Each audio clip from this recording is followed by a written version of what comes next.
আমি 10 ঘন্টা আগে এই সিমের বীজগুলো পানিতে ভিজিয়ে রেখেছিলাম। এখন এই বীজ থেকে কিভাবে সহজে শেকড় বের করা যায় সেগুলো আপনাদের আমি দেখাবো। এরকম একটা সুতি কাপড় নিয়েছি, এরকম একটু পানি দেখুন, খুব বেশি না, এরকম একটু পানি, খুব বেশি পানি দিলে কিন্তু আপনার শেকড় আসবে না, বীজগুলো পচে যেতে পারে, নষ্ট হয়ে যেতে পারে। এরকম অল্প পানি, অল্প ভেজা, আর এরকম একটা বক্স নিয়েছি। এই বক্সের ভিতর আমি কাপড়টা সুন্দর করে বিছিয়ে নেব, বিছিয়ে নিয়ে এক পাশে দিয়ে দেবো।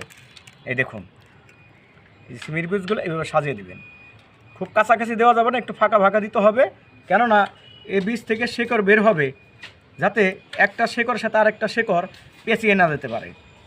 তাহলে আপনার শেকড় আঘাত পেলে শেকড় কিন্তু অনেক নরম থাকবে, শেকড় ভেঙে যেতে পারে।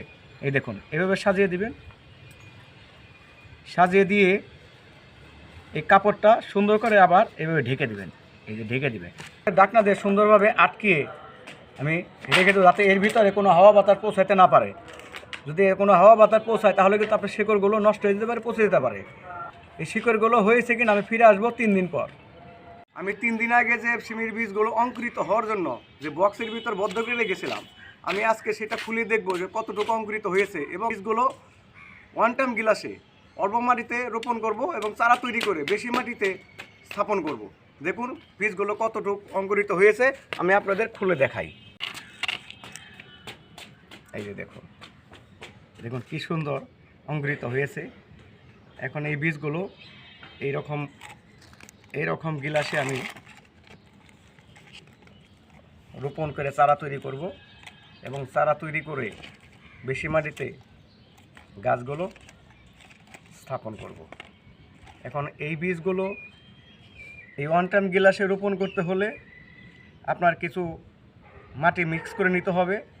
সে মাটিতে কি কি উপাদান, কি কি সার দিতে হবে আমি আপনাদের তৈরি করে দেখাবো। এই দেখুন, আমি বেলে দোআঁশ মাটি নিয়েছি, জৈব সার নিয়েছি। আমি এভাবে জৈব সার দিয়ে এই মাটিটা প্রস্তুত করে নিলাম। আমি ওয়ান টাইম গ্লাসে এভাবে মাটি দিয়ে নিব, আমার যে প্রস্তুত করা মাটি। দেখুন, আমি এই অঙ্কুরিত বীজগুলো যদি বেশি মাটিতে সরাসরি রোপণ করি তাহলে বীজগুলো চারা নাও হইতে পারে, কারণ এই অঙ্কুরিত বীজগুলো নষ্ট হয়ে যেতে পারে। সেই জন্য আমি অল্প মাটিতে ওয়ান টাইম গ্লাসে রোপণ করে চারা তৈরি করে বেশি মাটিতে স্থাপন করব। সিমের যে অঙ্কুরিত বীজ সেগুলো আমি এখন আপনাদের রোপণ করে দেখাবো। এই দেখুন, এই যে দেখুন অঙ্কুরিত যে বীজ, এই অঙ্কুরিত বীজের যে শিকড় বেড়েছে এটা নিচ দিকে থাকবে। আমি যেভাবে আপনাদের দেখাচ্ছি আপনারা সেভাবে করবেন। এই দেখুন, প্রথমে এখানে একটু ফাঁকা করে নেবেন যাতে শিকড়ে কোনো আঘাত না পায়। এই দেখুন, এটা সুন্দরভাবে এই দেখুন, এভাবে হালকা করে, জোরে চাপ দেওয়া যাবে না। জোরে চাপ দিলে আমার শিকড়গুলো আঘাত পাবে, শিকড়গুলো নষ্ট হয়ে যেতে পারে, ভেঙে যেতে পারে। এই দেখুন, দেখুন কত সুন্দর শিকড় বেরিয়েছে। দেখুন, আমি আপনাদের ঘুরে ঘুরে দেখাচ্ছি। দেখুন, এই বীজের যে শেকড়টা নিচ দিকে থাকবে। এই দেখুন,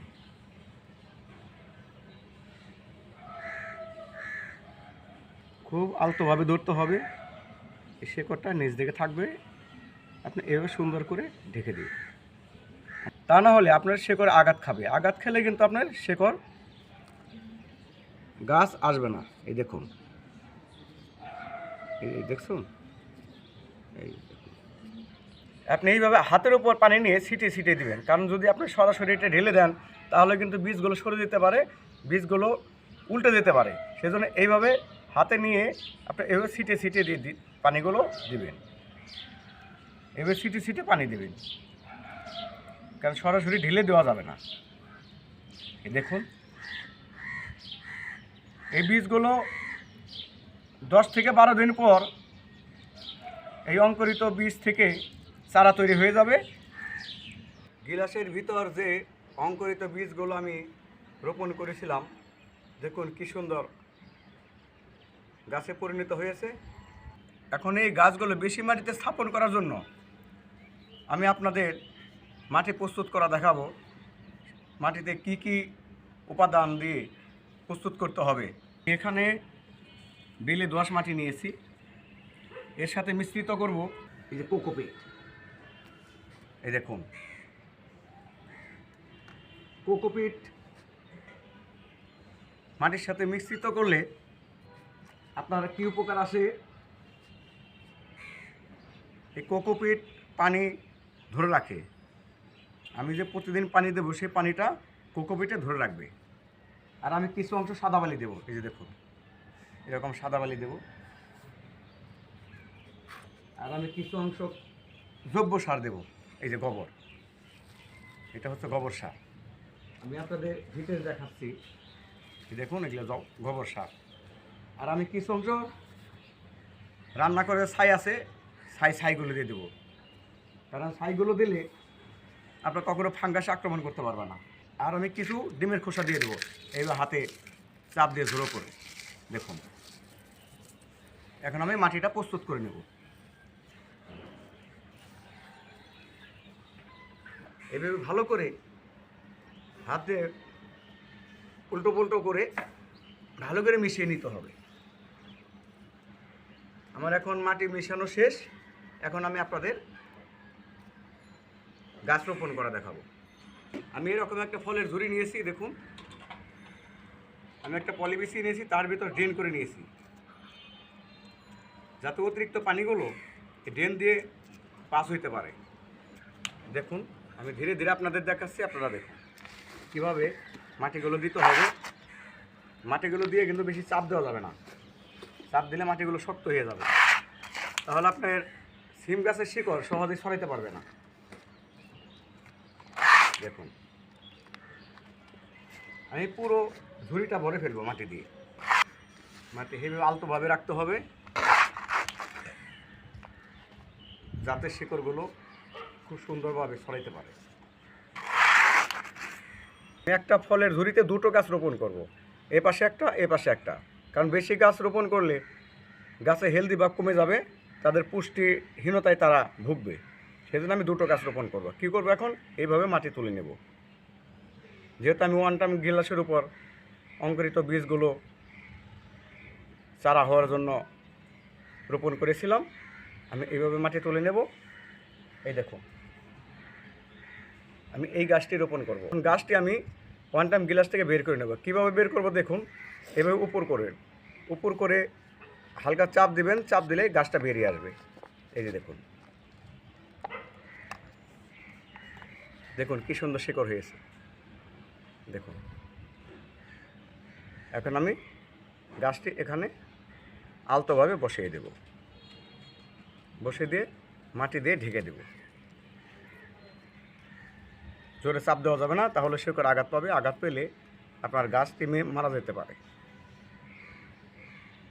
এখন আমি এ পাশেও একটা দেব, ওই আগের মতোই মাটি তুলে নেব।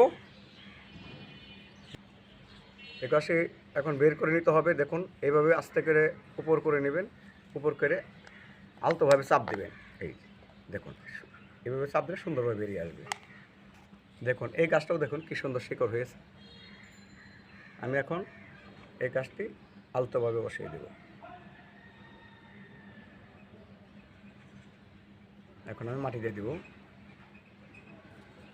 কখনো জোরে চাপ দেবেন না, জোরে চাপ দিলে শিকড় আঘাত পাবে, আঘাত পেলে আপনার গাছ মারা যেতে পারে।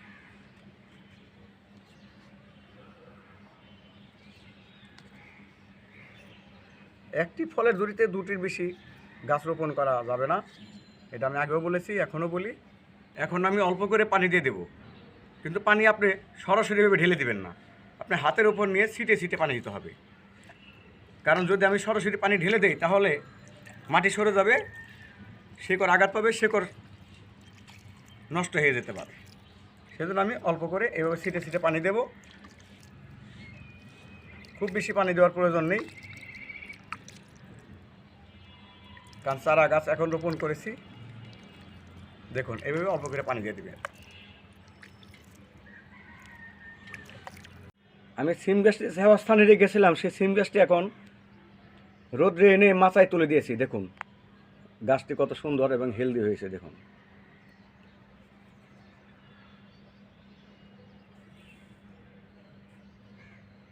এই গাছটি এখন ধীরে ধীরে বড় হবে এবং ফুল ফল আসবে। আমি পুরো ডিটেলস আপনাদের দেখাবো। ফিরে এসেছি 45 দিন পর। দেখুন আমার গাছ কি সুন্দর হেলদি এবং সতেজ হয়েছে দেখুন, এবং ফুলও চলে এসেছে। দেখুন কত সুন্দর ফুল চলে এসেছে। এই দেখুন গাছের হেলদি দেখুন, দেখুন কত সুন্দর ফুল এসেছে এবং আমার গাছে সিমও চলে এসেছে।